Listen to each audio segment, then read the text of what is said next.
Bonjour à vous. Comme d'habitude, si cette vidéo vous a plu, un petit pouce, un abonnement, un commentaire pour me dire ce que vous en avez pensé, c'est important pour moi. Éventuellement un petit don, lien dans la description, cela me permet de publier régulièrement. Merci à tous de votre soutien à cette chaîne. Donc là, c'est le point sur l'Ukraine du 10 juin 2024, deuxième partie.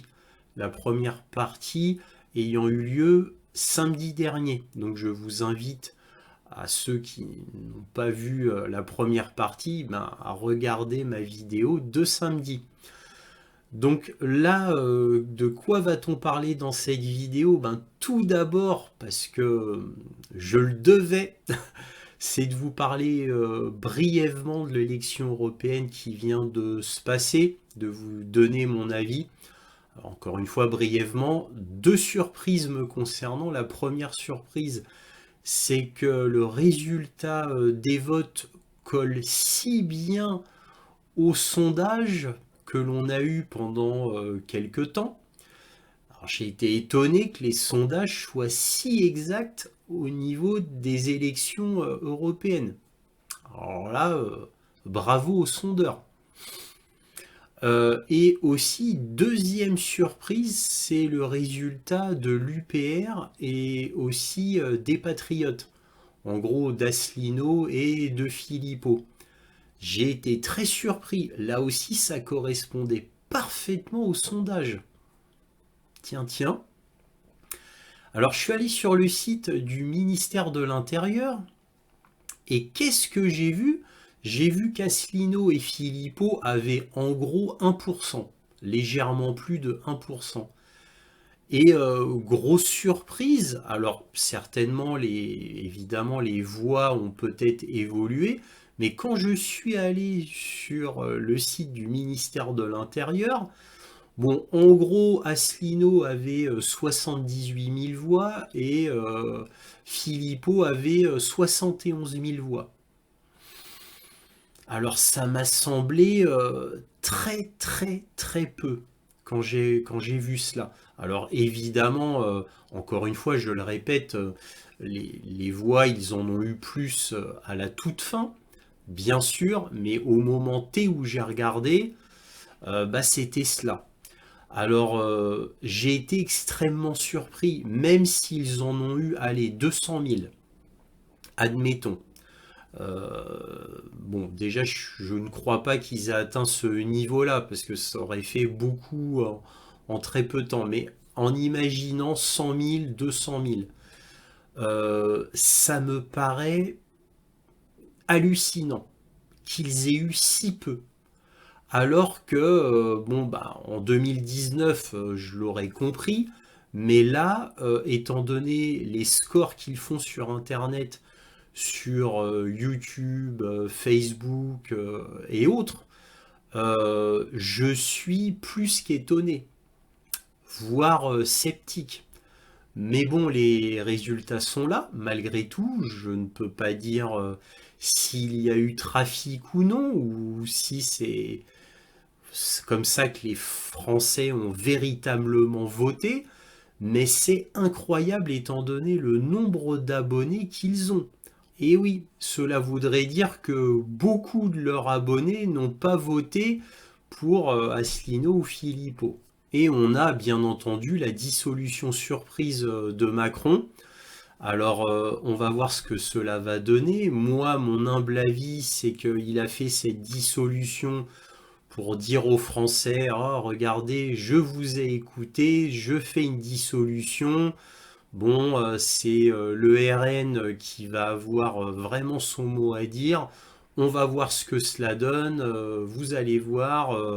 Et Macron espère que le RN, bien sûr, se plantera quand il aura un peu les manettes du gouvernement et que ça ne fonctionnera pas. C'est ce qu'espère Macron. Ainsi, il pourra dire, bah regardez, j'ai donné les manettes au RN et puis voyez ce que ça donne, il n'y arrive pas. Bon, bref, faut revenir comme avant, quoi. Faut nous redonner complètement les manettes à nous, Renaissance. Vous verrez, cette fois, on va y arriver avec une plus grande Europe, une Europe encore plus puissante, et là vous verrez, on va résoudre tous les problèmes. Nous verrons. Mais bon, bref, c'est comme ça, on ne peut rien y faire, passons à l'Ukraine. Donc pour l'Ukraine, eh bien, nous allons voir des choses très intéressantes, comme par exemple un nouveau front au nord qui s'est ouvert par la poussée d'une offensive russe qui a été faite par des Spetsnaz tchétchènes. Nous allons voir ça. Nous allons voir aussi au niveau armement, donc ce dont est capable les missiles, les roquettes, les drones occidentaux qui sont utilisés dans le nord de l'Ukraine, tout du moins qui pourraient être utilisés dans le nord de l'Ukraine. Nous allons voir leur portée et jusqu'où ils peuvent aller en profondeur en Russie. Nous verrons d'autres détails techniques militaires et on finira par des informations générales de diplomatie et d'économie. Donc là, c'est une deuxième partie, donc il n'y aura que les informations générales, une petite conclusion, mais il n'y aura pas de carte militaire. Voilà, je tenais à vous le dire. Bref, commençons. Donc on va commencer par le front. Et là, nous allons voir justement un nouveau front qui vient de s'ouvrir, donc c'est quand même un événement. Alors je l'ai appris dans un télégramme russe de 15h55, donc apparemment c'était en temps réel. Bon, alors je vous rapporte l'information, je ne sais pas si c'est vrai, mais en tous les cas, voilà, ça vient de tomber. Et donc dans l'oblast de Soumy, eh bien, les Russes, via des forces tchétchènes et exactement des Spetsnaz, ils auraient pris la ville de Rizivka, ici, donc juste à la frontière russo-ukrainienne. Et donc, les forces russes ont déboulé comme cela, et ils ont pris, sans crier gare, la ville.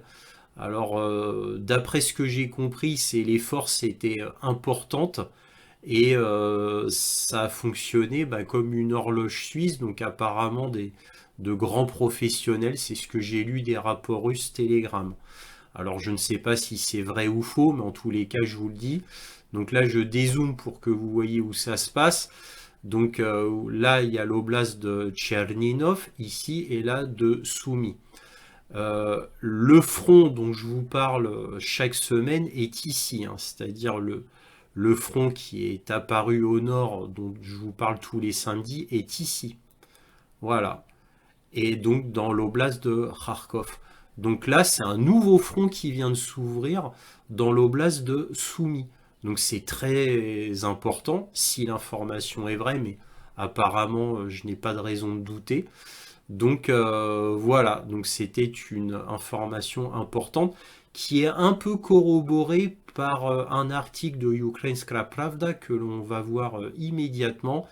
Et Ukrainska Pravda va nous indiquer qu'il y a beaucoup, on va dire, d'activités russes dans l'oblast de Tchernigov et de Soumy. Nous allons voir ça tout de suite. Alors le fait que les Russes vraiment s'activent sur ce front-là, ça a été confirmé par Ukrainska Pravda. Les Russes frappent les régions frontalières des oblasts de Tchernigov et de Soumy, selon le rapport de l'état-major. Les zones frontalières des oblasts de Tchernigov et de Soumy continuent d'être bombardées par les forces russes. Alors là, il reste très vague.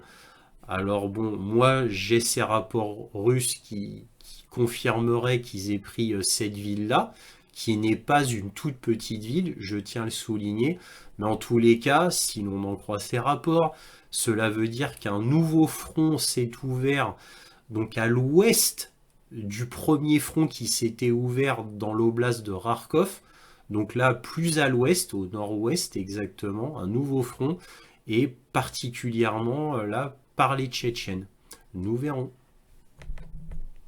Alors cette fois c'est le front sud, et toujours d'après Ukrainska Pravda, les forces russes bombardent Kherson et des explosions secouent le centre-ville. Roman Mrochko, chef de l'administration militaire de la ville de Kherson, a déclaré que des explosions avaient été entendues dans le centre de Kherson, tandis que les forces de défense du sud de l'Ukraine ont signalé l'activité d'avions tactiques russes. Donc là, je vous montre ça, c'est pour vous dire que les Russes attaquent partout, partout. Et on ne saura toujours pas, car il n'y a aucun indice qui nous dit où la grande offensive russe viendra. Alors là, samedi dernier, je vous avais montré que sur Kherson, il y avait une offensive russe pour prendre un pont majeur, certainement pour s'installer dans le sud de l'oblast de Kherson.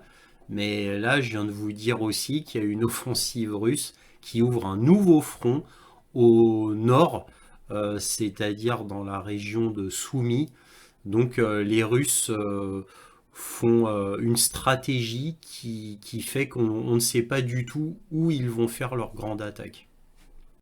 Donc là encore plus au sud, en ce qui concerne la Crimée, on a Kiev qui a lancé 8 attaques MS sur la Crimée, donc principalement la côte ouest ici et certainement pour viser le pont de Kerch ici, puisque le pont de Kerch est exactement ici. Et apparemment, les 8 attaques MS, d'après ce que je lis là, ont été arrêtées par des S-300. Alors évidemment, ça ce sont des rapports russes, bien sûr. Alors maintenant, est-ce vrai, est-ce faux? Mais en tous les cas, voilà ce que dit ce rapport russe et la carte où il y a eu les attaques. Vous voyez que le gros des attaques ont été lancées à partir de la ville d'Odessa, hein. C'était à noter. Là, on va voir une carte qui a été fournie par RT et qui vous montre les missiles principaux présents en Ukraine, les plus utilisés, ainsi que les drones les plus utilisés en Ukraine contre les Russes. Alors, puisque évidemment, tout ça, c'est contre la Russie, hein. Et donc, comme ce sont ceux qui sont les plus utilisés, donc les armes majeures de l'Ukraine concernant les armes occidentales contre la Russie, eh bien, RT a choisi donc ces armes-là et a montré, suivant l'arme, quelle zone ces armes pouvaient atteindre en Russie. Et je dis bien en Russie. Donc là, vous voyez l'Ukraine. Donc en jaune, c'est une bande de 60 km. Donc en imaginant que l'engin soit tiré de la frontière, hein, bien sûr. En orange, ça peut atteindre 300 km et là, ça va jusqu'à 1000 km. Donc de là, de la zone de front à là, on a en gros 1000 km, hein, voilà. Donc c'est à noter. Donc on va commencer par les attaques MS. Donc ce sont des missiles américains qui sont tirés par les MLRS HIMARS, hein, la plateforme de lancement, c'est le MLRS HIMARS. Donc le attaque MS suivant le modèle peut atteindre 165 km à 300 km de portée. Donc vous voyez là pour le attaque MS, eh bien il peut déjà attaquer toutes ces villes de Russie. Donc ça va assez profondément. Alors évidemment, il y en a qui vont encore plus loin. Nous verrons ça après. Là, on a le GLSDB. Alors GLSDB, c'est un peu une exception, hein. C'est une bombe à laquelle on a mis une fusée aux fesses. Donc c'est considéré comme une bombe, c'est fabriqué par Boeing.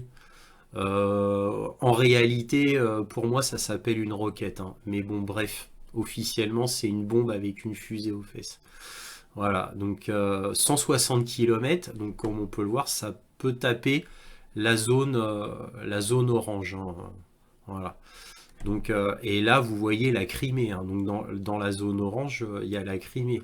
Là, vous voyez Sébastopol. Là, c'est la Russie. Donc là, c'est zone rouge Krasnodar, pour ne parler que des très grandes villes. Là, vous voyez la ville de Donetsk dans la zone orange et Lugansk, pour vous situer, hein.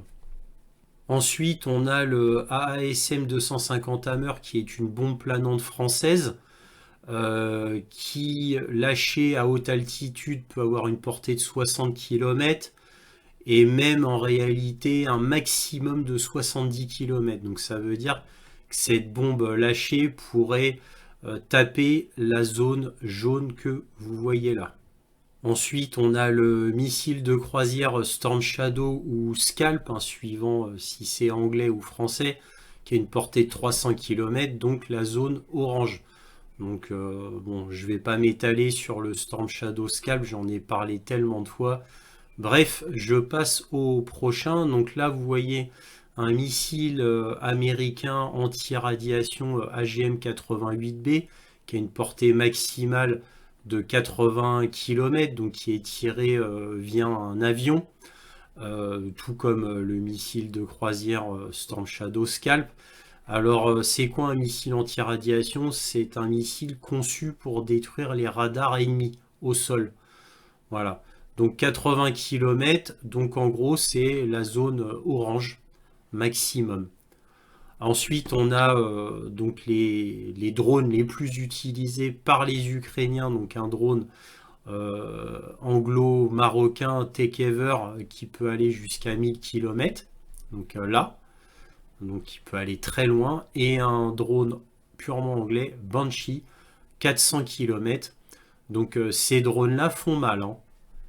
Mais les Ukrainiens en ont très peu. Parce que c'est des drones qui coûtent très cher. Ils en ont très peu. C'est pas. Alors, ce sont les drones les plus utilisés, mais malheureusement, ils en ont très peu. C'est pour ça que les Ukrainiens font du bricolage et fabriquent leurs propres drones. Alors, apparemment, ils arrivent à fabriquer des drones qui vont très loin, puisqu'apparemment, ils ont modifié un petit Cessna pour en faire un drone, donc qui va loin. Mais bon, voilà, c'est du bricolage, ça reste du bricolage. Il faut pas oublier que plus un drone va loin, plus cela veut dire que la charge explosive est légère. Donc après, c'est un dilemme, hein. Frapper loin mais pas fort, ou frapper près et très fort. Voilà, c'est le dilemme perpétuel. Bref, j'arrête là, vous avez vu que cette carte était intéressante, surtout pour connaître les armes principales occidentales utilisées en Ukraine. Donc ça, c'est bon à savoir, ainsi que leur portée. Évidemment, ce sont des portées tout à fait théoriques, et je ne crois pas que aucun de ces engins-là puisse être envoyé à partir de la ligne de front, bien sûr, parce que ce serait trop dangereux pour l'appareil qui les lance, que ça soit l'avion ou le HIMARS ou peu importe. Voilà. Donc je ne pense pas que ça soit envoyé à partir de la ligne de front, mais plus à l'intérieur de l'Ukraine, donc avec une portée en réalité bien moindre. Bref, voilà ce qu'on pouvait dire sur cette carte qui est, je pense, très intéressante. Là, on a un article d'Associated Press, donc toujours sur l'armement. On a: la France accélère sa production d'armes pour l'Ukraine et affirme que la Russie scrute le courage de l'Occident. J'aime bien le titre. La France a annoncé jeudi de nouvelles livraisons prévues de son système d'artillerie César à l'Ukraine et une accélération de la fabrication d'armes afin d'éviter d'épuiser ses propres stocks militaires tout en continuant l'effort de guerre contre l'invasion russe. La logique de cession de matériel prélevé sur les stocks des armes touche à sa fin, a déclaré le ministre français de la Défense Sébastien Lecornu dans un entretien aux Parisiens. Désormais, la solution est de relier directement les industries de défense françaises à l'armée ukrainienne. Ben voyons, ben voyons. On a tellement d'armements à partager, on en a tellement, on ne sait plus quoi en faire. Donc autant les donner à l'Ukraine. La France a également lancé une campagne pour financer la livraison cette année de 78 obusiers César de 155 mm à l'Ukraine. L'Ukraine a déjà payé elle-même 6 de ces armes et la France fournira 50 millions d'euros pour en livrer 12 autres, a déclaré Lecornu. La France recherche également 280 millions d'euros auprès d'autres alliés de l'Ukraine pour payer les 60 autres Césars, indiquait le ministre. Et oui, parce qu'en réalité, c'est nous qui payons, hein. Là, l'Ukraine en achète entre guillemets quelques-uns, mais en réalité, comment ça fonctionne? C'est les deniers de l'Union européenne qui sont donnés à l'Ukraine, et l'Ukraine, avec l'argent qu'on lui donne, eh bien, achète des canons César. Donc, en gros, on donne des canons César, mais on donne l'argent aussi à l'Ukraine pour qu'elle puisse acheter les canons César. C'est ça, hein, parce que l'Ukraine est complètement sous perfusion de l'Union européenne et des États-Unis, hein. Donc vraiment, ça peut se résumer à ça, hein. Le ministre ukrainien de la Défense, Oumerov, s'exprimant par liaison vidéo, a déclaré que les forces russes tiraient 5 fois plus d'obus, voire 10 fois plus dans certains endroits, que les forces ukrainiennes le long des lignes de front et qu'une artillerie plus forte était l'un de nos principaux besoins pour gagner cette guerre. Ah oui, ça c'est sûr qu'il y a de l'espoir encore, hein. Mais bon, c'est pas le plus intéressant. Le plus intéressant, c'est le temps qu'il faut pour construire un canon César. Donc là, d'après Nexter, avant la guerre, fallait 30 mois pour fabriquer un César. Maintenant, la moitié. Donc en gros, 15 mois. Moi, j'ai entendu 18 mois. Voilà. Et avant, fallait en gros 3 ans pour faire en réalité un canon César. Donc là, c'est bon, c'est le cornu qui a, on va dire, arrondi, hein, parce que c'était 3 ans, donc c'est plus de 30 mois, et maintenant 18 mois pour fabriquer un canon César, d'après ce que j'ai lu de magazines spécialisés. Donc voilà. Donc là, on nous dit que maintenant Thales met 6 mois contre 18 mois auparavant pour livrer des radars GM200 fournis à l'Ukraine. Vous voyez, donc on réduit beaucoup, hein, on réduit beaucoup, mais les temps de fabrication restent quand même toujours énormes, hein, pour ne pas dire exorbitants, hein, j'ai envie de vous dire. Donc, mais bon, la France accélère vraiment sa production, ça c'est vrai, au profit de l'Ukraine, pas au profit de la France. C'est quand même dommage. Là, un article de DPA International qui nous dit la société de défense allemande KNDS ne pourra pas envoyer d'armes en Ukraine de sitôt. Alors vous voyez, ça corrobore ce que je vous dis dans les points sur l'Ukraine.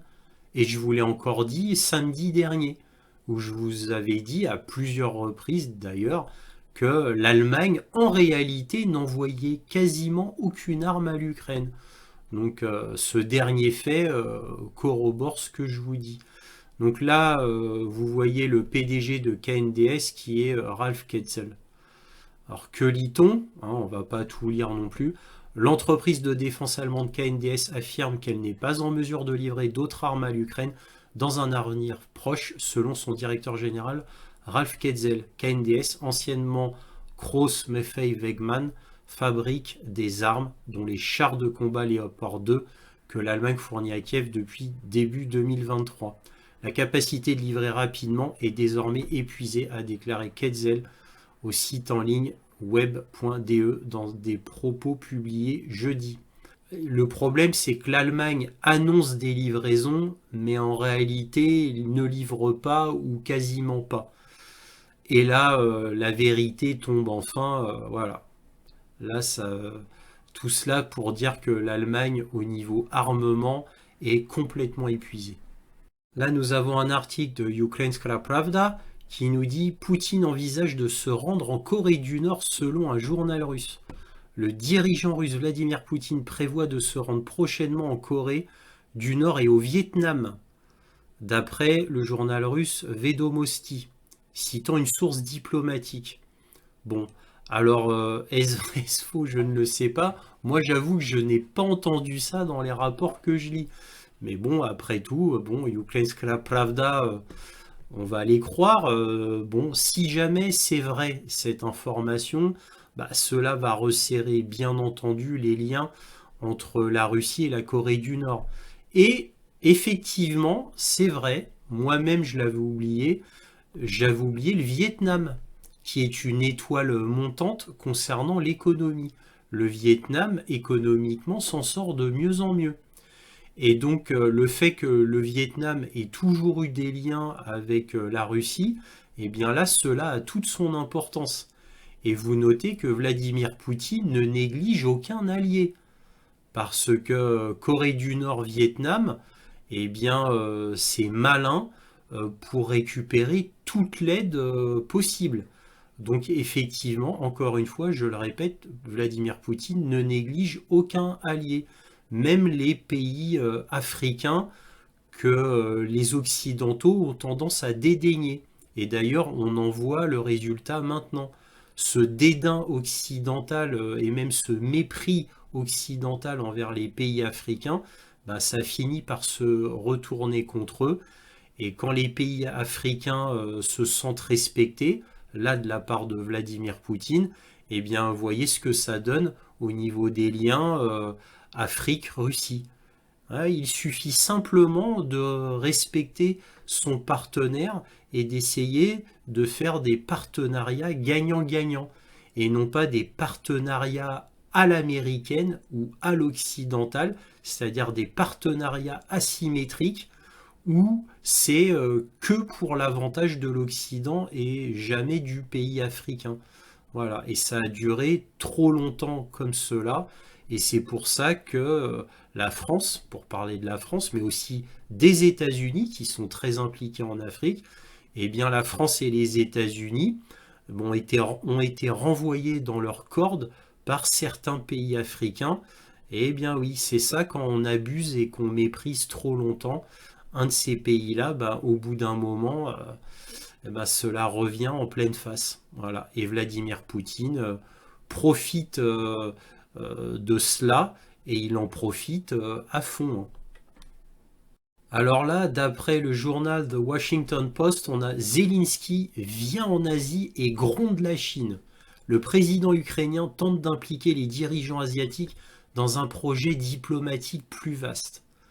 Cet idiot de Zelensky, au lieu d'arrondir les angles avec la Chine, au lieu d'essayer d'être en bon terme avec la Chine, qu'est-ce qu'il fait? Il fait la méthode américaine. Voilà. Mais bon, l'esclave imite le maître, puisque les États-Unis font la même chose. Donc Zelensky, lui, fait comme son maître. Et voilà, il gronde la Chine. Alors c'est totalement ridicule et contre-productif, mais il le fait quand même. Voilà. Donc là, c'est dit à Singapour, le président ukrainien Zelensky effectue une visite surprise dans la cité État d'Asie du Sud-Est dans le but d'obtenir davantage de soutien mondial pour son pays en difficulté. Il a même été à Singapour, hein, pour vous dire. Hein. Mais bon, faut voir ce qu'il dit à la Chine, parce que là, il veut vraiment que la Chine soit impliquée. Entre autres pays, il veut que les pays asiatiques soient impliqués. Et il dit aussi, malheureusement, l'Ukraine n'a pas de lien puissant avec la Chine parce que la Chine n'en veut pas, a déclaré Zelensky. Bah oui, forcément. Et en plus, et pour cause, regardez ce qu'il ajoute. Zelensky a accusé la Chine d'être un instrument du programme russe visant à contrecarrer la diplomatie ukrainienne. La Russie, en utilisant l'influence chinoise dans la région, en utilisant également les diplomates chinois, fait tout pour perturber le sommet de paix, a déclaré Zelensky, tout en se moquant des démentis chinois selon lesquels leur exportation de marchandises vers la Russie contiennent du matériel pouvant être utilisé à des fins militaires. Aujourd'hui, des renseignements indiquent que d'une manière ou d'une autre, des éléments de l'armement russe proviennent de Chine, a-t-il ajouté. Alors il va en Asie pour se mettre les pays asiatiques dans sa poche, entre guillemets bien sûr, en façon de parler, c'est-à-dire bon, les adoucir pour qu'ils voient d'un bon œil le fait qu'il est en difficulté et que ce serait bien que les pays asiatiques voient d'un bon œil l'Ukraine et essayent de persuader la Chine ou la Russie. Mais non, lui, il fait tout l'inverse. Donc, il méprise la Chine et il l'accuse, alors même si c'est vrai, hein, mais il l'accuse nommément d'aider la Russie. Voilà, même si Zelensky a raison, parce qu'effectivement c'est le cas, mais ce n'est pas quelque chose que l'on dit dans un déplacement diplomatique, on essaye d'éviter le sujet et on ne parle que de paix, que la Chine est tellement puissante, importante et prestigieuse qu'elle pourrait faire quelque chose si elle le veut bien. Voilà, fallait brosser la Chine dans le sens du poil et lui il fait tout l'inverse, il fait du rebrousse-poil. Alors vous vous doutez bien que cela va être très contre-productif en réalité. Alors là, on va finir avec un article du FMI concernant la Fédération de Russie.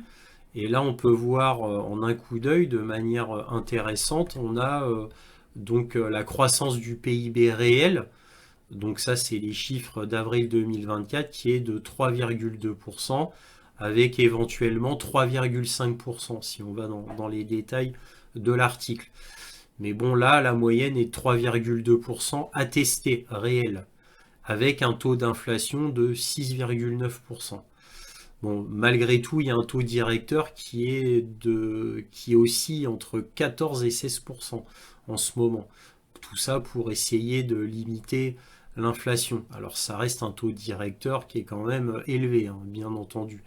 La Russie devra le baisser, ce taux directeur, à un moment donné. Mais là, on peut voir là sur cette courbe l'inflation en 1990 et ensuite, hein. Vous voyez, à un moment donné, on atteint les plus de 1500% d'inflation, hein. Ça, c'était la période Helsinki, hein, Boris Helsinki, hein. Donc là, c'est quand il a éclaté l'URSS. Et là, il y a eu un rebond de 85%. Donc ça, c'est la fin de la période Helsinki. Et à partir de 2000, on a Vladimir Poutine qui vient au pouvoir. Et là, quand Vladimir Poutine vient au pouvoir, vous pouvez noter que ben, lui, il récupère un pays du tiers-monde, entre guillemets, hein. Donc un pays complètement ruiné. Et vous voyez l'inflation qui devient de plus en plus maîtrisée. Voilà, de plus en plus maîtrisée. Là, on atteint 6,9 et le but du Kremlin, c'est d'atteindre 4% avant la fin de l'année. Voilà, donc nous verrons bien, mais en tout cas, voilà ce qu'on pouvait dire sur l'inflation, mais aussi la croissance du PIB réel. À noter aussi que le chômage en Russie est de 2,6%, c'est le minimum incompressible.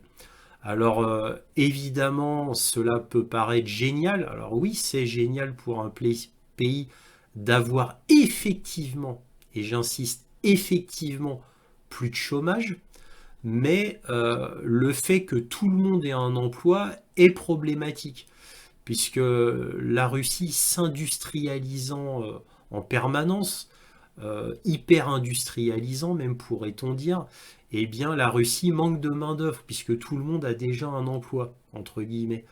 Donc c'est difficile pour la Russie de trouver de la main-d'œuvre. Donc là, effectivement, elle fait appel en petite partie à la Corée du Nord et à la Chine pour avoir de la main-d'œuvre. C'était à souligner au niveau économique. Voilà, on va passer à la conclusion. Alors que peut-on dire en conclusion? Eh bien déjà en premier lieu, on apprend qu'il y a un nouveau front qui s'ouvre. Alors maintenant, l'information doit être vraiment confirmée, mais d'après Slaviangrad, ma source, eh bien des forces russes sont passées par la frontière russo-ukrainienne, ont pris une ville sans coup férir. Et plus exactement, c'était des spetsnaz tchétchènes en très grand nombre, donc les forces d'élite, qui ont réussi apparemment un petit exploit. Alors maintenant, ça demande confirmation et à savoir s'ils vont s'installer là, se renforcer ou profiter de leur élan pour aller plus en avant. Nous verrons. Donc ce serait le deuxième front qui s'ouvrirait donc côté frontière russo-ukrainienne dans le nord, c'est-à-dire dans le nord de Kiev ou de Kharkov. Alors il y en a un déjà à Kharkov, là ça ferait pas très loin de Kiev. Parce que Soumy, c'est pas très loin de Kiev, hein, je tiens à le rappeler. Bref, et au niveau armement, donc on a vu une carte très intéressante. Au niveau armement, j'aurais beaucoup à dire parce que je suis abonné à quelques magazines d'armement et grâce aux dons que je reçois, parce que je suis abonné à près d'une trentaine de journaux, dont des magazines. Donc je remercie encore une fois mes généreux donateurs qui me permettent d'avoir tous ces abonnements qui sont principalement Internet, bien sûr, et qui me permettent de savoir tout ce que je sais. En partie, évidemment, il y a Telegram, etc. Mais voilà, donc j'ai des informations très intéressantes de journaux, d'Azerbaïdjanais, par exemple, chinois, turcs, etc., et brésiliens, espagnols, bref, tout cela me permet d'être au courant de pas mal de choses. Bref, donc au niveau de l'armement, j'aurais beaucoup à dire. Là, j'aurais voulu vous parler du nouveau obusier automoteur russe de S-43 Malva. Donc je vous en parle quand même un petit peu maintenant. Alors pourquoi je veux vous parler de ce 2S-43 Malva, c'est nouveau obusier russe, c'est qu'il va à l'encontre de tout ce qu'on pourrait penser. C'est-à-dire, au lieu de tirer très très loin, d'être extrêmement puissant, etc. Ben non, les Russes ont décidé de prendre le contre-pied total de l'Occident, c'est-à-dire de faire un très bon obusier automoteur, ultra fiable, pas très cher, très facile de maintenance, avec les dernières technologies de ciblage, mais qui n'a qu'une portée que de 24 km, mais dont la maintenance est facile, qui est pas très cher et qui peut être produit en grand nombre. Donc il y a eu beaucoup de critiques de blogueurs russes sur ce dernier automoteur obusier russe, parce qu'ils voulaient plus de portée, des obus qui font plus mal, etc. Et non, les Russes ont pris le contre-pied et ils ont compris que le plus important, c'était la fiabilité, un faible coût, une maintenance facile et produire en grand nombre. Voilà. Bon, évidemment, ça a la dernière technologie de ciblage quand même, hein, je tiens à la rappeler. Et en plus, un obusier qui peut faire 1000 km en autonomie, ce qui est absolument énorme. Et 80 km/h sur route. Donc, et à roues, hein, 8 roues. Donc voilà, donc je tenais à quand même vous parler de cela parce que c'est pour vous dire que la Russie est vraiment plus dans le grand nombre, le pas trop cher, mais tout en restant dans l'efficace et facile de maintenance qui permet une logistique fluide. Donc ils pensent comme ça, alors que l'Occident c'est tout l'inverse. C'est on fait des canons qui tirent très loin, qui sont certes très précis, mais qui durent pas longtemps, qui coûtent extrêmement cher en maintenance, qui coûtent extrêmement cher à fabriquer, qui sont très longs à fabriquer et qui sont peu fiables. Quoi. Peu fiables dans une guerre intensive, bien évidemment, puisque nous, on ne fabrique rien pour une guerre intensive, mais que pour des embuscades, quelques tirs par-ci, par-là. C'est comme ça qu'on fabrique. Et je ne vois rien qui fasse que l'Occident va changer. C'est-à-dire l'Occident est toujours dans la super technologie, fragile, qui ne dure pas très longtemps, qui coûte extrêmement cher, pas très fiable, encore une fois avec le temps, dans le sens en utilisation intensive. Alors nous verrons, en tous les cas j'ai trouvé que cette information intéressante. Or toujours côté russe, bah, l'économie, vous la voyez, hein, un chômage ridicule, d'ailleurs tellement faible que ça cause des problèmes à la Russie puisqu'il manque de main-d'œuvre étant donné leur hyper-industrialisation, mais c'est le prix pour la souveraineté industrielle complète. C'est le prix à payer. Alors pour l'instant, c'est très difficile. Bien sûr, s'ils veulent ne plus avoir ce problème, ça prendra quelques années avant de régler ce problème de main-d'œuvre, mais ils le régleront bien sûr. Et puis, je vous ai parlé de l'inflation, du PIB, etc. Pour l'instant, tout va bien côté russe. Et même au niveau des prévisions futures du FMI ou de la Banque mondiale pour 2025, ce sera encore plus florissant pour la Russie en 2025, donc, et particulièrement d'après la Banque mondiale. Alors nous verrons évidemment, puisque la fin de la guerre va nous dévoiler ce qui va vraiment se passer, puisque quand il y aura la victoire russe en Ukraine d'ici relativement peu de temps, il va y avoir quand même un changement de l'ordre mondial, je le suppose, et nous verrons les conséquences économiques que cela aura pour la Russie. À mon avis, une victoire russe ne peut être que très très positive pour la Russie. Bref, nous verrons là, je m'arrête là. Si cette vidéo vous a plu, un petit pouce, un abonnement, un commentaire, c'est important pour moi. Éventuellement un petit don, lien dans la description. Et toujours, soyez curieux.